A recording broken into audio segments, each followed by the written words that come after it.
Hola, soy Jack Perkins. Bienvenidos a Biografía. La gente perfectamente normal lleva una vida de callada desesperación, dijo Henry David Thoreau. Pero de vez en cuando, esa callada desesperación llega al punto de ignición y esa tranquilidad irrevocablemente se rompe. Hoy le echaremos un vistazo a un hombre que aparentemente no podía lucir más normal. Tenía los empleos más normales, el más común de los nombres, el más agradable comportamiento. Pero en un determinado momento, la presión psíquica que calladamente soportaba llegó a un punto que le hizo explotar. Se convirtió en una nueva persona, una persona horripilante y metódicamente se transformó en uno de los más temibles asesinos en serie en la historia de Nueva York. ¿Cómo pasó esto? ¿Qué ocasionó que el sencillo trabajador postal llamado David Berkowitz se convirtiera en el famoso hijo de Sam? The city of New York was actually experiencing a massive nervous breakdown. There was palpable fear in the hearts of people in the streets of the city at night. One man terrorized 16 million people. This was a mystery. Nobody had even a clue as to who was doing this. I lost my ability to love, have compassion. I became an animal. Por 13 meses, David Berkowitz merodeó las calles buscando jovencitas para matar.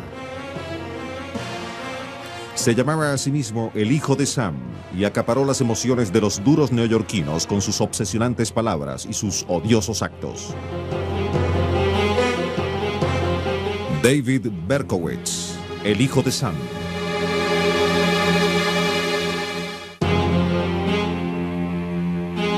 En la noche de Navidad de 1975, David Berkowitz atacó a una niña de 14 años con un cuchillo. Mientras trataba de apuñalar a la niña a través de su abrigo de invierno, ella gritaba y luchaba en sus brazos. Berkowitz se cortó con el cuchillo. It was so traumatically horrible to him that he vowed that he could never do that again. But then his mind went to work and he tried to figure out a different way to do it. En su próximo atentado y en todos los que vendrían, Berkowitz usaría un arma todavía más impersonal. I became virtually a killing machine, a machine of destruction. En el verano de 1953, Perla y Nathan Berkowitz adoptaron un varoncito de 3 días de nacido y lo llevaron a su hogar, un pequeño departamento del Bronx. El pequeño David fue una bendición, porque la pareja no podía tener hijos. Uno de los primeros recuerdos de David fue el de sus padres diciéndole que él fue adoptado y que su verdadera madre había muerto al dar a luz. Every time he and his parents would pass the Bronx County Courthouse where the Surrogates Court is located, they would point to it, tell him that that's where the judge awarded him to them because they loved him more than anybody in the world. Nathan Berkowitz trabajaba 6 largos días a la semana. Tenía a su cargo una ferretería. Perla era una ama de casa a quien le encantaba jactarse de su jovencito. Aunque la niñez de David parecía suficientemente normal, incluyendo béisbol y visitas ocasionales al estadio de los Yankees con su padre, David presentía que había algo raro en él, algo que no podía expresar. My parents had such great hopes for me. They tried to raise me as best as I could, you know, and they fed me and clothed me and gave me love. But there was just something in me that would not respond to that love and pushed it away. I was so self-destructive. Cuando David reñía con los otros niños del vecindario, estos le echaban en cara que él no era un niño de verdad, que era hijo adoptivo. Maybe it's sort of like a Pinocchio cinch, you know, he was trying to be this real, live, biological boy, and somehow knowing that he was adopted made him feel less than genuine from day one. Mayor que la vergüenza de saber que era hijo adoptivo, era su culpa, sabiendo que su madre biológica había muerto cuando él nació. He would lie awake at night, fearing that his father was going to come and murder him in his bed because he had killed his biological mother. La oscura imaginación de David se nutría con las numerosas películas de terror que veía en la televisión. Sufría de terribles pesadillas, pero a menudo estaba tan aterrorizado que no hablaba de ellas. He would actually get in his closet, cover up with clothes and blankets that may have been in there, and stay there for hours, his family not even knowing where he was, tormented by these nightmares. Berkowitz odiaba la escuela y corría a casa lo más pronto que podía para estar al lado de su madre, a quien adoraba. Ella era muy feliz y adoraba a su hijo único. David, en cambio, secretamente envenenó al periquito que tenía su madre para eliminar al que él consideraba un rival de su afecto. Ella nunca sospechó de su pequeño ángel. A pesar de la adoración de David por su madre, él también podía ser cruel con ella. We were talking about his aggression during childhood, and he described it this way: I was very vicious, you know, and mean towards her, meaning his adoptive mother, and used to throw things at her and hurl insults at her. Cuando David tenía 10 años, su madre lo llevó a un psicólogo infantil, pero esto no ayudó. David era un niño reservado y a nadie le permitía entrar en su mundo.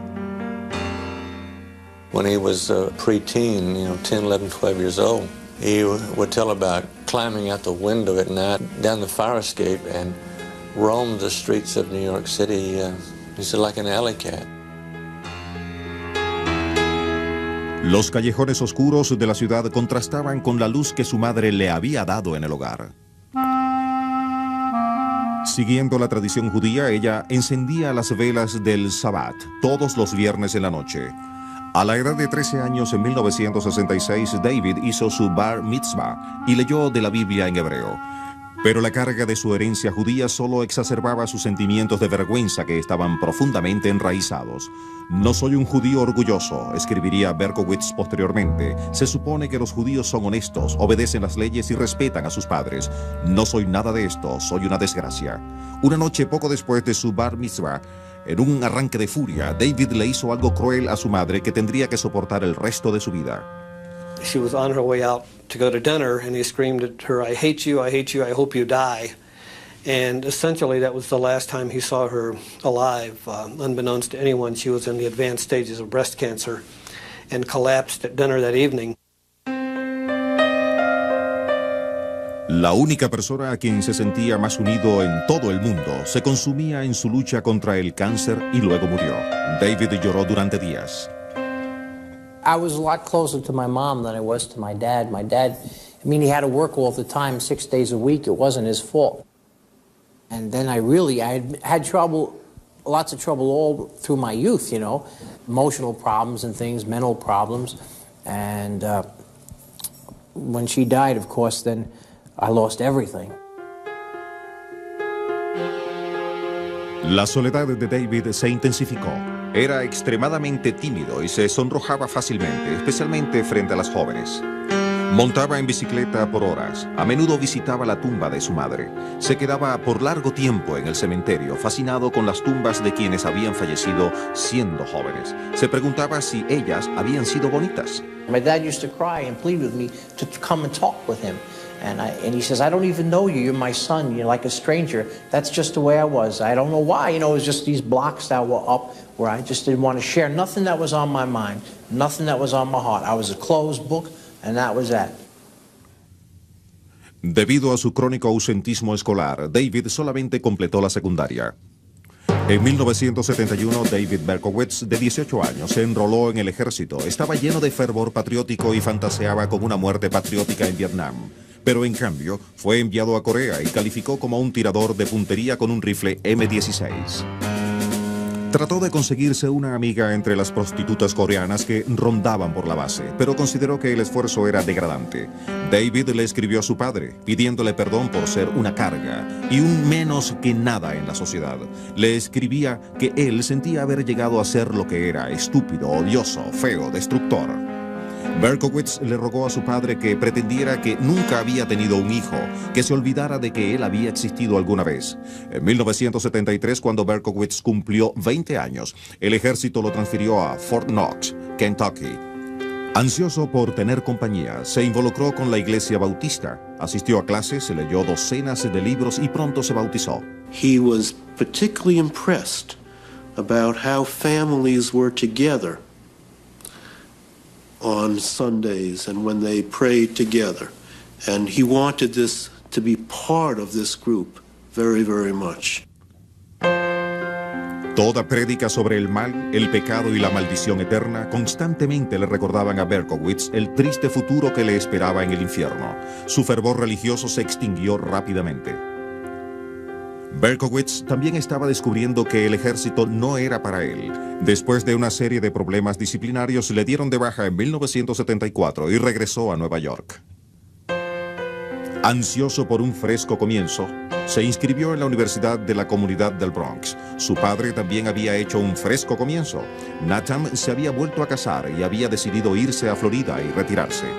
Berkowitz resentía a su madrastra y a su hija por invadir su hogar y quitarle a su padre. El joven de 21 años empezaba a sentir que había una misteriosa fuerza a su alrededor que repelía a la gente. Se autoapodaba el Schmutz, que significa el sucio en Yiddish. Su mundo se encogía rápidamente. Se mudó a su propio apartamento y consiguió trabajo como guardia de seguridad de un almacén en los muelles del lado oeste de Manhattan. Desde las profundidades de su soledad comenzó a pensar en su madre biológica, a la que nunca conoció, cuya muerte pesaba sobre su conciencia. Berkowitz pronto iba a aclarar el misterio de quién era realmente él. Lo que encontró lo iba a impulsar a las calles en busca de sangre. Berkowitz comenzó una desesperada búsqueda a los 21 años de edad, tratando de averiguar con exactitud de quién realmente era hijo. En vez de rescatarlo de su desgracia, el viaje para descubrir quiénes eran sus padres biológicos lanzaría a Berkowitz a matar a todo el que se le atravesara durante un año. He had gone to one of these Freedom of Adoption movement meetings and told them the story of how his mother had died giving birth to him, and he had a father out there somewhere, and people laughing at him and said, you know, what are you laughing about? This is a tragedy. You know, my mother died. They said, man, that's what they tell all of us. Berkowitz llamó a su padre adoptivo Nathan y le pidió que le dijera la verdad. Nathan le confesó que su madre biológica de hecho estaba viva. Le explicó que los expertos en materia de adopción aconsejaban no revelar la verdad. Berkowitz estaba aturdido. En un instante lo relevaban del sentimiento de culpa de toda una vida. Después de todo, él no había sido el causante de la muerte de su madre. Los documentos de adopción de David decían que su verdadero nombre era Richard David Falco y que sus padres eran Betty y Tony Falco. Los buscó durante meses, pero solo parecía entrar en callejones sin salida. Frustrado y solitario, Berkowitz, quien durante sus años en el ejército había buscado consuelo en la religión, ahora ingresó a una secta de adoradores de Satanás. Berkowitz disfrutó de los ritos en los bosques, tarde en la noche, los cantos, las drogas y la oportunidad de conocer chicas. Se conectó fácilmente con las oscuras fuerzas que el grupo veneraba. Inclusive hizo un pacto de sangre para servir al diablo. I was chanting the names of Lucifer over and over, and I was calling out to him. I said, you know, son of the morning, and prince, my Lord, you know, come into me right now, take control of this vessel. And I felt like I was being emptied of my own personality, and that something else somehow was coming in. El grupo le hizo sentir que pertenecía a una familia y él aceptaba su misión ansiosamente. Su otra misión, la de seguirle la pista a sus padres biológicos, por fin se había cumplido tras un año de búsqueda. Cuando habló por primera vez por teléfono con su madre biológica Betty Falco, las expectativas de David se derrumbaron. At last he had found his normalness, his biology, the reason for his existence, and what he thought would be this glorious moment when he would find his real live mom and they would fall lovingly into each other's arms, turned into one of the moments, if not the moment, of his greatest disappointment. En su fantasía, Berkowitz pensaba que iba a conocer a una bella mujer. Lo que encontró fue a una persona completamente ordinaria, a quien él describió como una nerviosa, atemorizada y pequeña mujer. Betty le pidió disculpas por haber abandonado a su pequeño Richie. I remember him mimicking her and saying, "Oh, Richie, I'm sorry, in this sort of high, whiny voice, and putting his hands over his ears as he did that to try to shut out the sound that he recalled her making. Berkowitz disimuló su decepción y le dijo a Betty que la amaba y la perdonaba porque él sabía que ella debía haber tenido una buena razón para abandonarlo. Betty le confesó que Tony Falco no era su verdadero padre. Betty Falco también tenía sus secretos. Betty, quien era hija de unos judíos inmigrantes pobres, se había casado con Tony siendo una adolescente. Después que tuvieron una hija llamada Rosalyn, Tony dejó a Betty por otra mujer. Entonces Betty inició una larga relación con Joseph Kleiman, un adinerado comerciante judío que era casado y tenía 3 hijos. En 1953 nació David.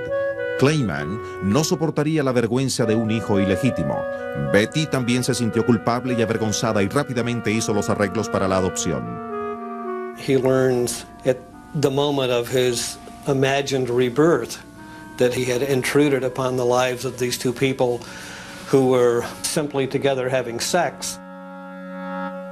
Posteriormente escribió: allí estaba yo. En primer lugar, nunca quise haber nacido. Desgraciado, mal adaptado, jugando con fantasías de muerte, solo para averiguar que no me querían. Fui un accidente.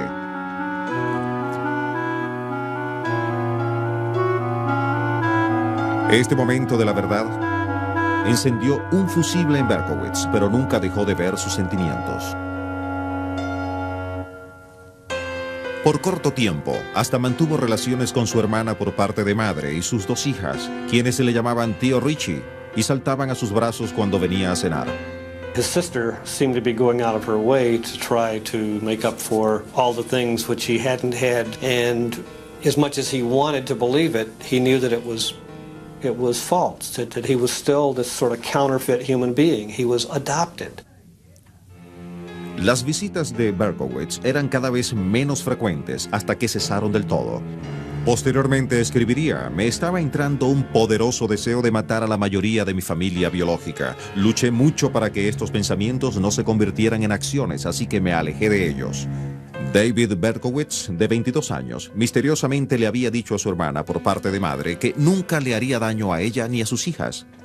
En vez de eso, en la noche de Navidad de 1975, Berkowitz atacó a una niña de 14 años de edad en el Bronx con un cuchillo pequeño.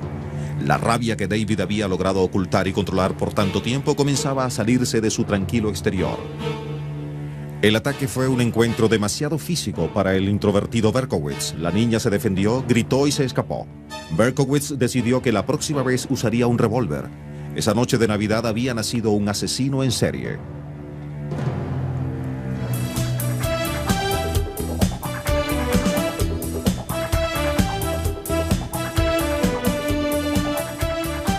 En la bicentenaria primavera de 1976, Berkowitz todavía trabajaba como guardia nocturno, pero se quejaba de no poder dormir durante el día por los aullidos de los perros de su conserje. Renunció a su trabajo y se mudó a un departamento por el río Hudson, en las afueras de la ciudad, para solo encontrar más incesantes ladridos de perros en un nuevo vecindario. De 1976 a 1977, Berkowitz fue conductor de taxi, trabajó en la oficina de correos y trató de vivir con sus sentimientos paranoicos. Con frecuencia iba a la playa y dormía en su auto para tener unas pocas horas de paz. En la playa, David caminaba largos trechos tratando de ordenar su mente revuelta. Un día tomó una decisión. Como luego explicó en una carta, yo había decidido que debía matar a una mujer con fines de venganza. Por todo el dolor, el sufrimiento mental que ellas me han causado. A los 23 años de edad, Berkowitz le hizo una breve visita a su padre adoptivo en Florida. Nathan presenció cuando su hijo, mirándose al espejo, se golpeaba la cabeza con sus manos. Trató de buscarle ayuda psiquiátrica a David, pero el joven rehusó, diciendo que nadie podía ayudarlo, que era demasiado tarde. Cuando Berkowitz salió de Florida, sus fantasías de venganza aumentaron y se concretaron más. Manejó hasta Houston para visitar a un viejo amigo del ejército, quien inocentemente le ayudó a que se comprara un revólver Bulldog calibre 44. Para protegerme, dijo Berkowitz en el largo viaje de regreso a Nueva York. En la oscuridad de su rabia, el arma era su solución final. En su mente atormentada, los ladridos de los perros se volvieron insoportables. Con su rabia y frustración sexual, era apenas cuestión de tiempo para que Berkowitz se manifestara con su revólver. Los demonios internos de David Berkowitz lo llevaron a una cacería por las oscuras calles de la ciudad de Nueva York, buscando a una mujer para matarla. Solamente eso lo liberaría de sus tormentos. El 29 de julio de 1976, Jody Valente dejaba en casa a su amiga Donna Lauria, en el Bronx. Berkowitz manejaba por allí y vio a las dos jóvenes conversar y reírse. Aparcó su vehículo 2 cuadras más allá y regresó caminando. Luego se acercó al vehículo como un animal al acecho de su presa. Jody volteó y vio los penetrantes ojos de Berkowitz. Ella dijo, ¿quién es ese? Cuando Donna volteó para ver, Berkowitz sacó su revólver de una bolsa de papel marrón y disparó. Berkowitz quedó congelado. Jody golpeaba la bocina del auto. Berkowitz salió de su trance y corrió. El padre de Donna salió corriendo del edificio pidiendo ayuda a gritos mientras llevaba a su hija en brazos. Pero ella ya había muerto. Jody sobrevivió a una herida de bala en el muslo y pudo darle a la policía una descripción del asesino. Mientras Berkowitz huía en su Ford Galaxy amarillo 1970, cantaba felizmente para sí. Sentí cierta paz, dijo después. Aunque no tuve un orgasmo sexual físico, ciertamente tuve uno mental. Después de haber disparado era como si estuviera caminando en el aire. Él no sabía si había matado a alguien hasta que leyó el New York Post esa tarde. Después de eso, Berkowitz saldría todas las semanas, atravesando vecindarios que limitaban con las autopistas. En el otoño del 76 hirió a 2 jovencitas más, así como también a un hombre a quien probablemente confundió con una mujer en la oscuridad. Donna Domasi fue herida en la nuca. Joanna Domino quedó paralizada de la cintura hacia abajo y Carl De Niro terminaría con una placa de metal en la cabeza.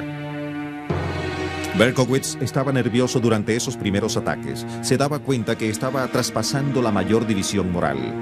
Reconocía que por fin era capaz de pasar ese punto en el que un humano juega a ser Dios. Confesaría más tarde.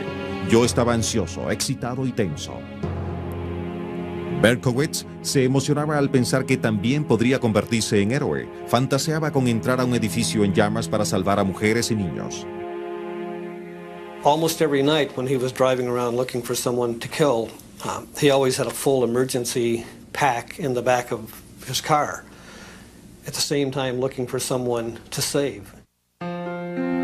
En una congelada noche de enero de 1977, Berkowitz, con su revólver en el bolsillo, ayudó alegremente a unos adolescentes a empujar y sacar el auto que estaba atascado en un banco de nieve. Sin embargo, un poco más tarde, esa misma noche, Berkowitz se cruzó en el camino con una secretaria de Wall Street, Christine Fraun, quien estaba en un automóvil estacionado con su novio. Le disparó y la mató. Su novio salió ileso. Hasta ese momento la policía no tenía aún ninguna pista de que los asesinatos estuviesen relacionados. El detective asignado al caso Fraun envió las balas a los laboratorios de balística para ser analizadas. I walked into the ballistics unit in the police academy. I met with George Simmons, and my purpose of going there was to meet him specifically, not his boss, not another ballistics detective, but him, because I had a lot of faith in him. And as I walked in, he said to me, Joe, we have a psycho here. Simmons explicó que desde julio había visto la misma bala en otros 3 tiroteos. Estaba convencido que todas provenían del mismo tipo extraño de pistola, pero no podía probarlo todavía. El quinto ataque ocurrió el 8 de marzo, 5 semanas después del asesinato de Christine Fraun y a menos de 100 metros de distancia, en Queens. Virginia Barkorishi, una estudiante universitaria, había venido a los Estados Unidos procedente de Bulgaria con su familia. Hacía apenas un año le habían dado la ciudadanía norteamericana. Eran las 7:30 de la noche cuando regresaba de clases a su casa. This guy walks up to her, and she sees the gun in the face and puts her school books in front of her. And he fires through the school books and puts a bullet in her brain. Esta vez, la policía pudo establecer la relación de la bala con las del primer asesinato. No se podía negar que un asesino en serie andaba suelto. La policía lo llamaba el asesino calibre 44 y esperaban a que atacara otra vez. El pánico se apoderó de la ciudad. Las mujeres se cortaban el cabello y se lo teñían de rubio porque pensaban que el asesino buscaba mujeres de cabello largo y oscuro. I thought about the 44 caliber killer every day since it happened. I go to beauty school up the block, and most of the girls are wearing their hair up because they're afraid of the 44 caliber killer. They wear it up. One thing that I really don't do anymore is sit in parked cars. Un mes después del asesinato de Virginia, en abril de 1977, Berkowitz le escribió una carta muy sobria a su vecino Sam Carr, comunicándole que iniciaría una acción legal a menos que Carr tomara medidas con respecto a los aullidos de su perro. En esa carta, Berkowitz revelaba sus ansias de tener compañía, al escribir sobre una esposa que no existía. Explicaba que él y su esposa trataron de tomar tiempo libre para poder estar juntos. Solo nosotros dos, escribió, para dormir hasta tarde, para hacer el amor, para leer, etc. Pero los ladridos y aullidos continuaron y no tuvimos paz. Berkowitz no obtuvo respuesta de Sam Carr. A la semana siguiente salió otra vez de cacería. A las 3 de la madrugada del 17 de abril, regresaba a su casa cuando vio 2 cabezas en los asientos de un automóvil. This was probably the worst night of my career. I was in charge of the nighttime detail. And we always felt, in investigating homicides, people are creatures of habit. So we always cover the areas where they already hit. A menos de 4 cuadras del sitio donde Donna Lauria fue asesinada, Berkowitz esperaba. Una patrulla de policía pasó por allí y luego se fue. Berkowitz caminó hasta el carro, dejó una nota en la escena y luego disparó. Valentina Soriani y Alexander Issa murieron instantáneamente. La nota que Berkowitz había dejado en la escena del crimen era la primera pista sólida para la policía. La nota decía: estoy sumamente resentido con ustedes por llamarme aborrecedor de mujeres. No lo soy, pero sí soy un monstruo. Yo soy el hijo de Sam. Me encanta salir de cacería, escribió él, estar al acecho en las calles, esperando una buena presa, probando la carne. No quiero matar más, no señor, no más, pero debo hacerlo por nuestro Señor.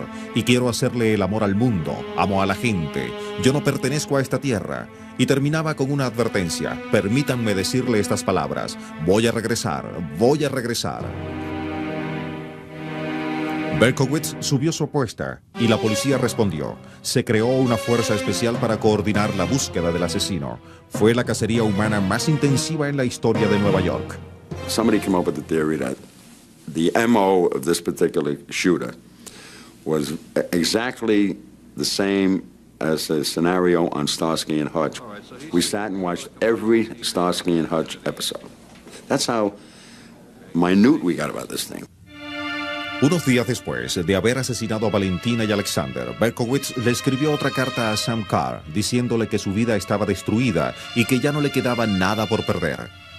Puedo ver que no habrá paz en mi vida hasta que yo le ponga fin a la suya.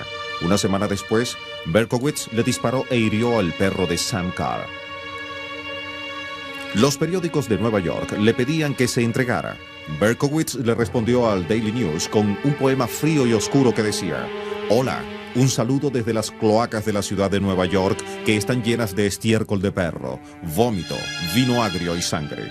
Todavía estoy aquí como un espíritu merodeando en la noche, sediento, hambriento, deteniéndome pocas veces para descansar, ansioso de agradar a Sam. Amo mi trabajo, ahora el vacío se ha llenado.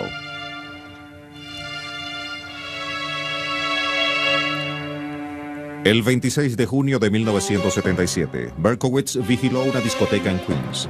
Sal Lupo y Judy Placido fueron heridos pero sobrevivieron. Because he was faceless, because he was coming out of the shadows, because he would strike from behind, everybody figured anywhere they were, this guy could be over the hedge or around the corner, waiting to get you.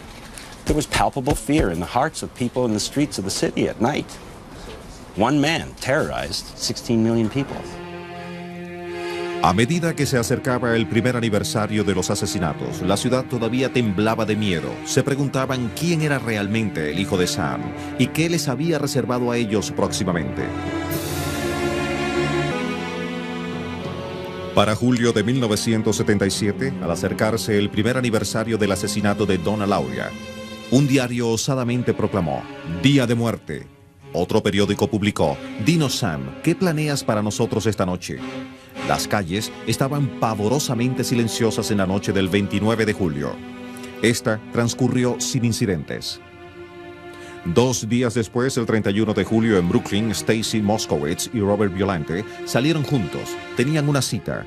Antes de salir, Stacy y su hermana habían comentado en broma que las probabilidades de toparse con el hijo de Sam eran de 1 en 1.000.000.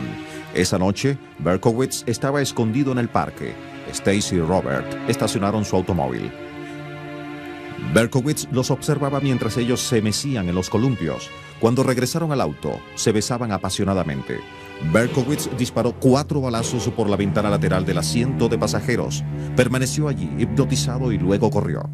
Robert Violante perdió un ojo y quedó parcialmente ciego del otro. Stacy Moskowitz vivió durante 39 horas y luego murió. The entire city felt they'd lost a child. And the atmosphere the next day of the city changed from this terror to an anger and sympathy. You know, we're going to get you, you son of a bitch. Whatever happens, we're going to get you. Para ese momento, el hijo de Sam era tan notorio que el asesinato de Stacy apareció en grandes titulares de prensa en todo el mundo. What he was doing was manipulating, dominating, and controlling society. And now this insignificant nobody, someone who feels like he's one grain of sand on a beach with billions and billions of grains of sand, he is important, and he finally has arrived. Fue solo entonces que el hijo de Sam le dio a la policía la pista que conduciría a su arresto. La noche en que mató a Stacy Moskowitz, Berkowitz vio que un policía le ponía una boleta por haber aparcado su Ford al lado de un hidrante. Una semana después, obedientemente pagó la multa por correo. La policía rastreó los números de las placas a través de las boletas de multa, lo que les llevaría al nombre de David Berkowitz. Rápidamente descubrieron que él había estado enviando cartas de acoso a varias personas y que un hombre llamado Sam Carr denunciaba que Berkowitz le había disparado a su perro. De cientos de informes y quejas del público, el nombre de Berkowitz aparecía 3 veces. El 10 de agosto de 1977, un gran equipo de detectives decidió vigilar el departamento de Berkowitz. No hubo un final de clímax. Berkowitz salió del edificio y se montó en su auto. Un detective se acercó y le dijo que se detuviera. Berkowitz se volteó y dijo: «Bueno, por fin dieron conmigo». El detective le preguntó: «¿Y a quién agarramos?».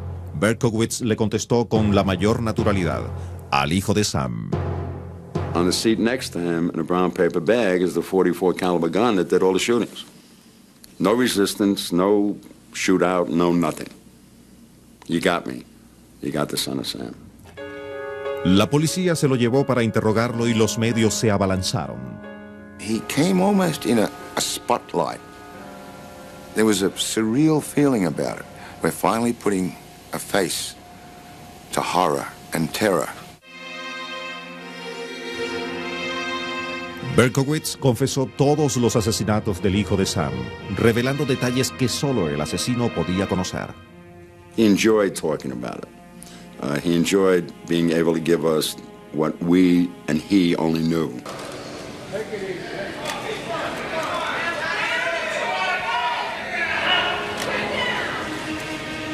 Enfrentándose al público por primera vez, Berkowitz no podía dejar de sonreír.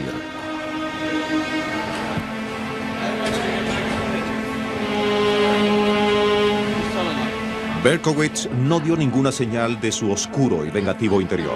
Fue colaborador y cortés. Cuando los detectives le preguntaron por qué había pagado la infracción por aparcar ilegalmente, respondió: «Porque soy un ciudadano que cumple con la ley».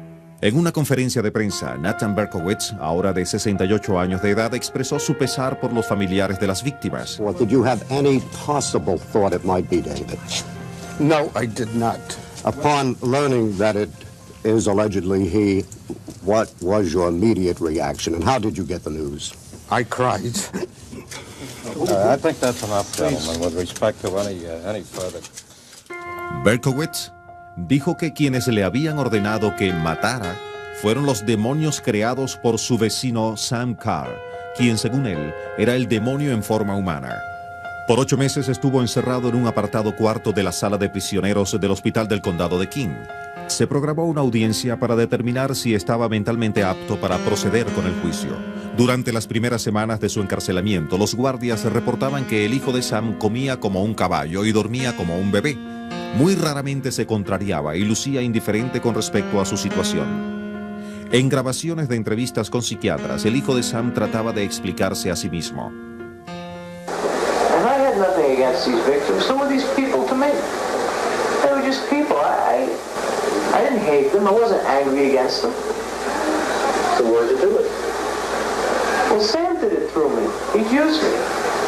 He made me go out there and do it. I did it for him, for blood. Afuera, frente a la ventana de la habitación de Berkowitz en el hospital del condado de King, había una concentración de la muerte. Muchos neoyorquinos sentían un odio amargo contra Berkowitz, pero nadie tanto como los padres de los 6 asesinados y los 7 jóvenes heridos. After I saw what had happened to my boy's left eye, I had wished that his eyes could be taken out of his head for Robert's sake. And I hope he lives a long time with this in his heart. And I hope he never has a minute's peace. Never. Never. Just once I want to get my hands around his throat. He took something from me. So wouldn't you feel the same way? You'd want to get revenge, wouldn't you? And if anybody tells me no, I tell them they're sick. Mike Loria and millions of other New Yorkers, and I have to say myself too, said, you know, yeah, he's got problems, mental problems, but he deserves to die. He deserves to die for what he did. Sentado en su celda, Berkowitz comenzó a sentirse de la misma manera, agobiado con pensamientos de suicidio. Escribió en una carta que él era una persona maldita sin ninguna esperanza. La corte declaró a Berkowitz apto para enfrentar el juicio. Ignorando los consejos de sus abogados, Berkowitz decidió declararse culpable y ser castigado por sus crímenes. Pidió que lo encarcelaran para siempre, para no volver a matar. Berkowitz le escribió a su padre rogándole que aceptara su decisión de declararse culpable. Una vez más le decía a su padre, te fallé, pero ya todo pasó. Por favor, déjame tener un poco de paz. En mayo de 1978, el hijo de Sam se declaró culpable de 6 asesinatos. Pocas semanas después, el día de la sentencia, David hizo un berrinche y rompió los refuerzos de la chaqueta de fuerza. Los funcionarios tuvieron que someter a Berkowitz y arrastrarlo hasta la corte. They bring him into court, and he's subdued, but he looks around, he spots Nasa Moskowitz, and he starts yelling at her, Stacy was a whore, Stacy was a whore. Antes de que pudieran sacarlo, Berkowitz gritó, es cierto, la mataría nuevamente, los mataría a todos otra vez. Nasa Moskowitz was standing up screaming at him, you son of a bitch, you killed my daughter, you're gonna get killed yourself. It was an astounding moment. A Berkowitz lo sacaron arrastrado del tribunal, tiraba mordiscos y patadas. La sentencia fue pospuesta. El 13 de junio, Berkowitz, sometido a gran vigilancia, compareció ante la corte. El juez dijo, es el deseo ferviente de esta corte que el acusado permanezca preso hasta el día de su muerte. El juez añadió que Berkowitz era un animal y que hubiera deseado haberle dado la pena de muerte. Fue condenado a 6 términos consecutivos de 25 años cada uno y comenzó su encarcelamiento en la notoria prisión de Attica, en el estado de Nueva York. Al año siguiente, en febrero de 1979, Berkowitz anunció que él había inventado la historia de los demonios. En una conferencia de prensa desde Attica, dijo que él jamás había oído voces, que nunca estuvo loco y que lo único que quería era que lo dejaran solo y pasar el resto de su vida en la cárcel. Posteriormente, ese mismo año, Berkowitz estuvo a punto de ser asesinado por otro recluso. Por miedo a represalias, Berkowitz se negó a dar el nombre de su atacante. Después del atentado contra su vida, Berkowitz se volvió más introvertido con respecto a sus crímenes. Escribió en una carta que él sí odiaba a las mujeres, especialmente a las que bailaban. Odio su sensualidad, escribió. Berkowitz le contó a otro recluso que él atacaba a las mujeres que se besaban en los automóviles para evitar que nacieran otros hijos ilegítimos y sufrieran tanto como él sufrió. Berkowitz se sosegó en Attica y parecía haber encontrado algo de paz. En los próximos 14 años guardó silencio con el público. Luego, en 1993, Berkowitz se adelantó y reveló un nuevo giro en la historia del hijo de Sam, que nuevamente capturaría la imaginación del público. En 1993, David Berkowitz, después de haber guardado silencio en prisión por 14 años, hizo una declaración sensacional. Afirmó que los asesinatos del hijo de Sam habían sido en realidad el resultado de un complot satánico. Dijo que él solamente personas, pero en complicidad con otros. Berkowitz dijo que la secta satánica a la que se incorporó a principios de los 70 le indujo a una conspiración para que la ciudad de Nueva York entrara en caos, con una serie de asesinatos. I honestly didn't know that people were going to die one day, and I'm so very sorry that happened, and the people that didn't deserve it were just lost their lives, and I know that... Berkowitz ahora afirma que se declaró culpable de todos los crímenes para retirarse de la secta y proteger a su familia de la venganza. Los expertos que han estudiado la conducta criminal de Berkowitz encuentran la historia increíble. David Berkowitz is a paranoid individual. He is not reliable. He is not the type of person that someone else would even want to team up with, nor is he the type of person that wants to share the glory with anyone else. He simply did it on his own.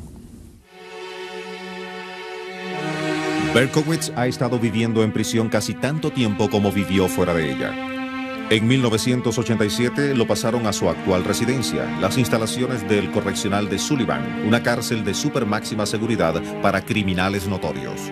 Prison is a place of oppressive darkness. There's nothing here. Just lonely, broken men whose dreams have died. That's all that's here. It's like a hell. I started reading my Bible and Jesus set me free. Un ministro pastor bautista llamado Don Dickerman se tomó la tarea de educar a Berkowitz en materia del perdón. Actually, I wrote David a letter in 1978 and basically said, David, God still loves you and Jesus can save you. Amen. Más tarde, Dickerman entablaría amistad con Berkowitz. En 1987, Berkowitz afirmó haber tenido un despertar religioso y ahora se llama a sí mismo el Hijo de la Esperanza. El testimonio de haber nacido de nuevo ha sido distribuido alrededor del mundo. This heaviness, these heavy chains, these invisible shackles, these mental chains that I was wrapped around, see, for years and years, just kind of snapped. Berkowitz trabaja como asistente del capellán de la prisión y es el único recluso al que se le permite trabajar en una celda especial con presidiarios que tienen problemas emocionales y de aprendizaje. They need some help. They need someone to talk to, someone to help them make their bed and get them dressed and so forth, someone to be a friend and listen to them when they have their problems. And that's my job. I work with the guys as I have like a ministry of caring to them. Algunos dudan de la sinceridad del despertar religioso de Berkowitz. Dicen que él ha montado un acto para los miembros de la Junta de Libertad Bajo Palabra y para el resto del mundo. David Berkowitz is sitting in jail today, hoping and praying that he can get out. And I know if you would release him, God forbid if we ever did, and we never should, but if you would release him tomorrow, he would drop that religion. Berkowitz, sin embargo, sabe que nunca le darán la libertad. Él dice que la idea de que Dios lo reconoce y le escucha es la única razón que tiene para seguir viviendo. David understands that people are skeptical, and I don't think he expects that people will ever forgive him. Maybe some. He knows the state will never forgive him, but he knows God has forgiven him, and he's forgiven himself. I would like to think that God has allowed me the opportunity to make my life count now, to give me some meaning and purpose, which I have been searching for so long.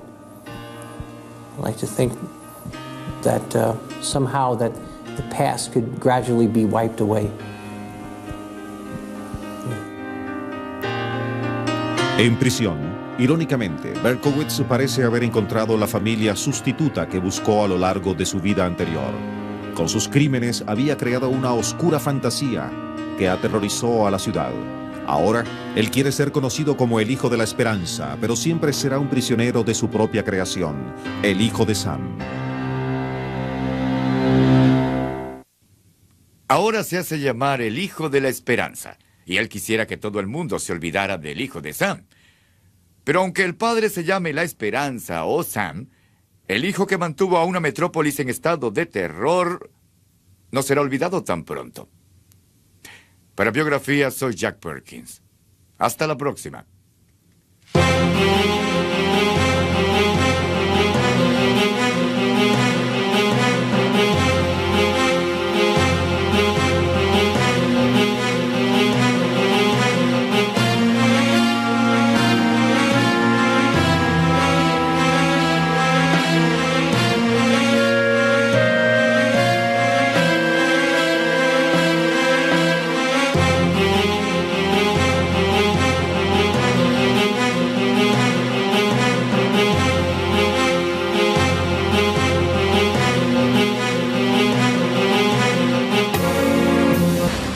Se nutría con las numerosas películas de terror que veía en la televisión. Sufría de terribles pesadillas, pero a menudo estaba tan aterrorizado que no hablaba de ellas. He would actually get in his closet, cover up with clothes and blankets that may have been in there, and stay there for hours, his family not even knowing where he was, tormented by these nightmares. Berkowitz odiaba la escuela y corría a casa lo más pronto que podía para estar al lado de su madre, a quien adoraba. Ella era muy feliz y adoraba a su hijo único. David, en cambio, secretamente envenenó al periquito que tenía su madre para eliminar al que él consideraba un rival de su afecto. Ella nunca sospechó de su pequeño ángel. A pesar de la adoración de David por su madre, él también podía ser cruel con ella. We were talking about his aggression during childhood, and he described it this way: I was very vicious, you know, and mean towards her, meaning his adoptive mother, and used to throw things at her and hurl insults at her. Cuando David tenía 10 años, su madre lo llevó a un psicólogo infantil, pero esto no ayudó. David era un niño reservado y a nadie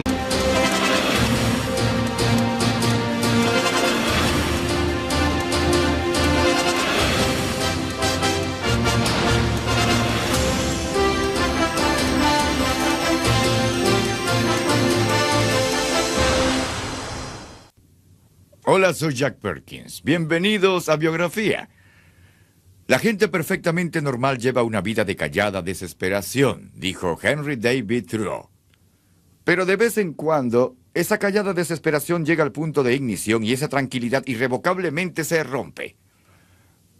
Hoy le echaremos un vistazo a un hombre que aparentemente no podía lucir más normal. Tenía los empleos más normales, el más común de los nombres, el más agradable comportamiento. Pero en un determinado momento, la presión psíquica que calladamente soportaba llegó a un punto que le hizo explotar. Se convirtió en una nueva persona, una persona horripilante, y metódicamente se transformó en uno de los más temibles asesinos en serie en la historia de Nueva York. ¿Cómo pasó esto? ¿Qué ocasionó que el sencillo trabajador postal llamado David Berkowitz se convirtiera en el famoso hijo de Sam? His mind went to work and he tried to figure out a different way to do it.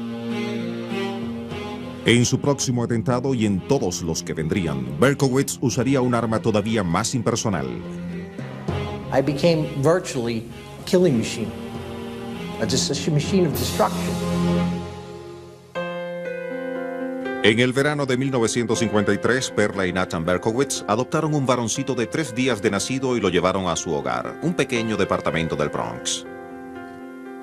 El pequeño David fue una bendición, porque la pareja no podía tener hijos. Uno de los primeros recuerdos de David fue el de sus padres diciéndole que él fue adoptado y que su verdadera madre había muerto al dar a luz.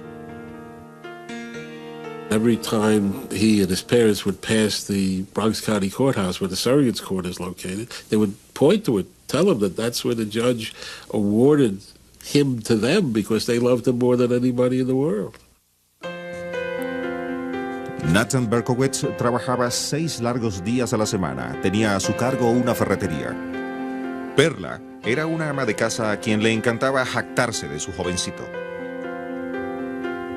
Aunque la niñez de David... The city of New York was actually experiencing a massive nervous breakdown. There was palpable fear in the hearts of people in the streets of the city at night. One man terrorized 16 million people. This was a mystery. Nobody had even a clue as to who was doing this. I lost my ability to love, have compassion. I became an animal. Por 13 meses, David Berkowitz merodeó las calles buscando jovencitas para matar.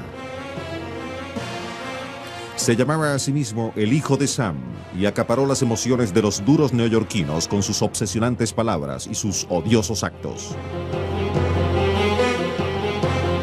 David Berkowitz, el Hijo de Sam.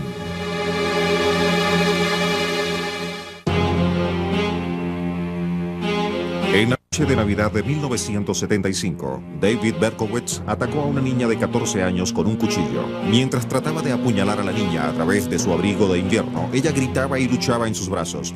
Berkowitz se cortó con el cuchillo. It was so traumatically horrible to him that he vowed that he could never do that again.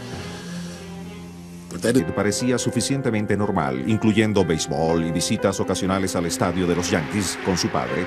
David presentía que había algo raro en él, algo que no podía expresar.